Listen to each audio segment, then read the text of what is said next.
Assalamualaikum warahmatullahi wabarakatuh. Perkenalkan, saya Noisyana Darumurti, nomor induk mahasiswa 21108241105. Di sini saya akan menjelaskan bagaimana melakukan uji perbedaan non-parametrik menggunakan aplikasi SPSS. Langsung saja, pada kesempatan kali ini saya akan menggunakan uji Wilcoxon. Untuk konsep dasarnya, yang pertama, uji Wilcoxon bertujuan untuk mengetahui ada tidaknya perbedaan rata-rata dua sampel yang saling berpasangan. Data penelitian yang digunakan dalam uji Wilcoxon idealnya adalah data yang berskala ordinal atau interval.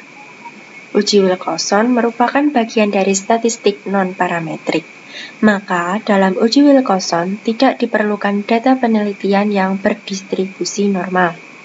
Dan uji Wilcoxon digunakan sebagai alternatif dari uji paired sample test jika data penelitian tidak berdistribusi normal.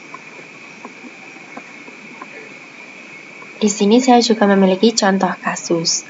Misalnya, peneliti ingin mengetahui apakah terdapat pengaruh penggunaan metode Jigsaw terhadap hasil belajar bahasa Inggris mahasiswa PGSD kelas 3D.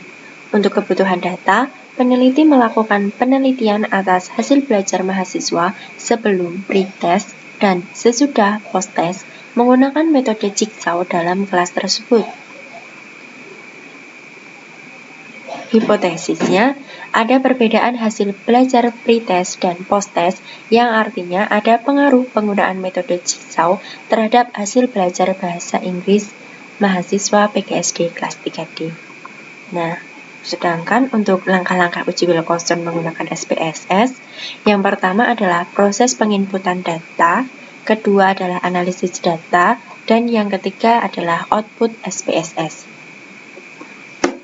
Langkah selanjutnya, ini kita langsung buka saja aplikasi SPSS.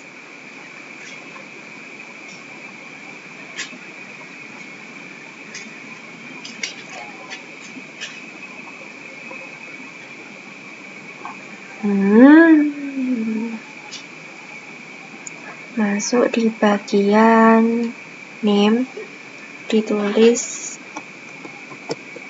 free. Kolom nomor 2, kita tulis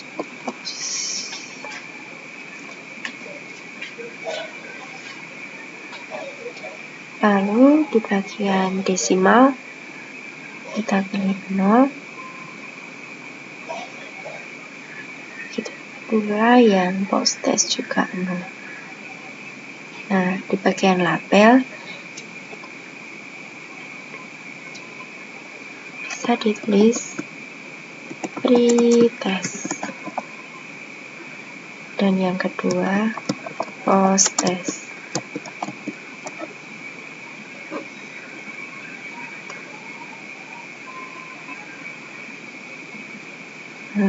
Yang values missing, columns, dan sebagainya itu tidak ada perubahan, jadi langsung kita klik ke data view. Nah, di sini sudah tertulis pre-test ataupun post-test. Setelah itu, kita langsung membuka data yang sudah kita buat di Microsoft Excel. Nah, kalau data yang milik saya ini berjumlah 40. Kita langsung copy saja bagian nilainya dari sini. Kita kopikan.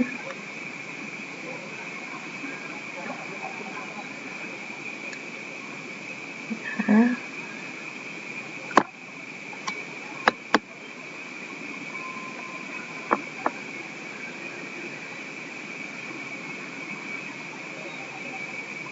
setelah kita copy, kita pindah ke SPSS, lalu klik kanan,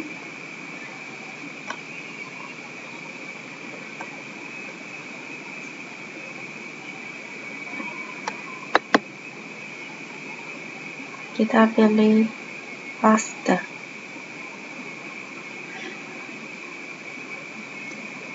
Nah, setelah itu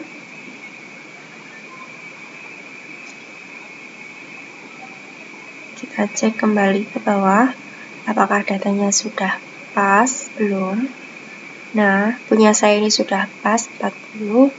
Langsung kita klik bagian analyze di bagian atas. Nah, setelah itu banyak opsi, kita pilih yang non-parametric test, lalu pilih legacy dialog dan pilih second relate sample.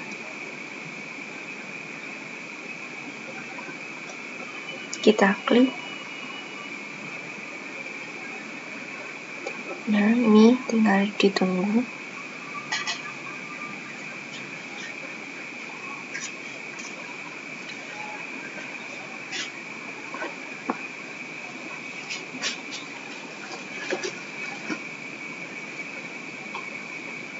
Nah, setelah muncul tabel seperti ini, kita langsung masukkan pretest di bagian variabel pertama.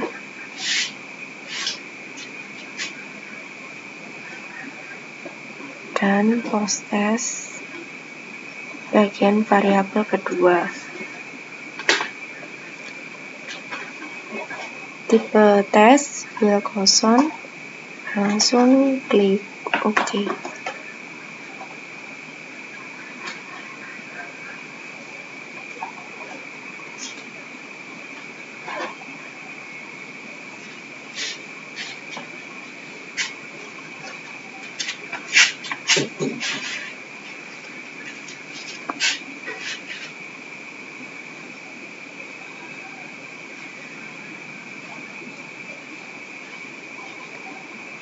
Nah, ini adalah hasil analisis uji Wilcoxon.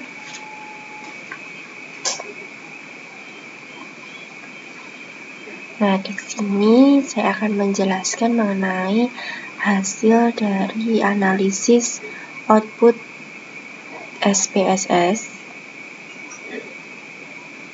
Nah,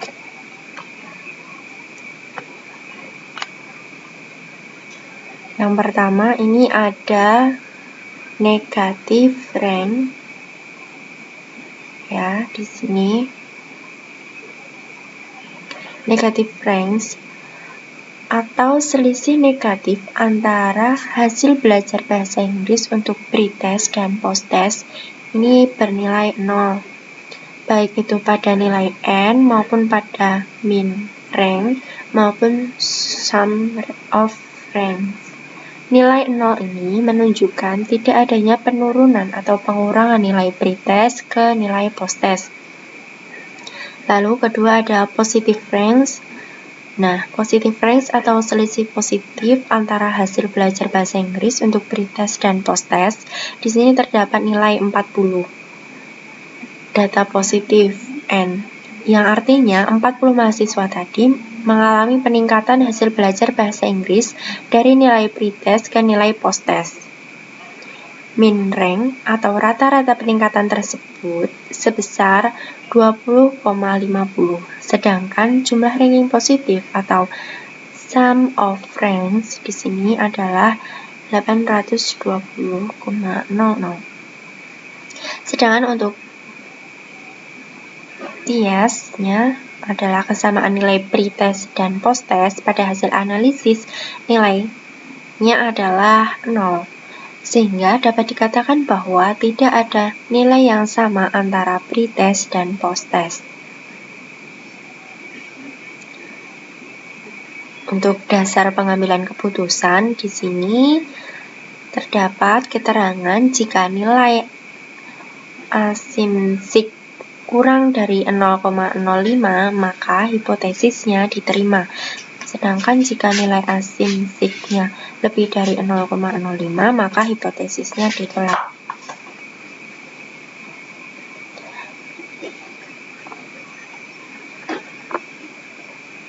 Berdasarkan hasil output SPSS, tes statistik diketahui asinsiknya bernilai 0,000.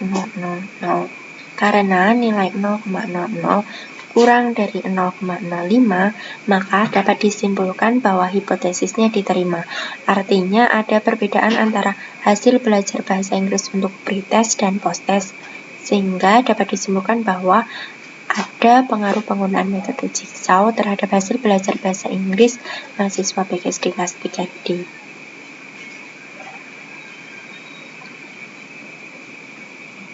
Nah, untuk hasil data ini nanti bisa langsung kita simpan saja di bagian file, lalu kita pilih save.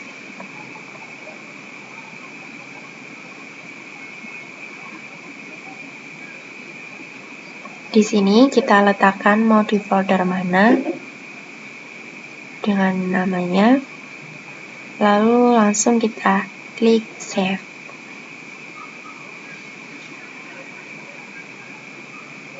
Nah, mungkin itu saja hasil analisis uji perbedaan non-parametrik melalui uji Wilson menggunakan SPSS. Sekian yang dapat saya sampaikan. Apabila ada salah kata, saya mohon maaf. Terima kasih. Wassalamualaikum warahmatullahi wabarakatuh.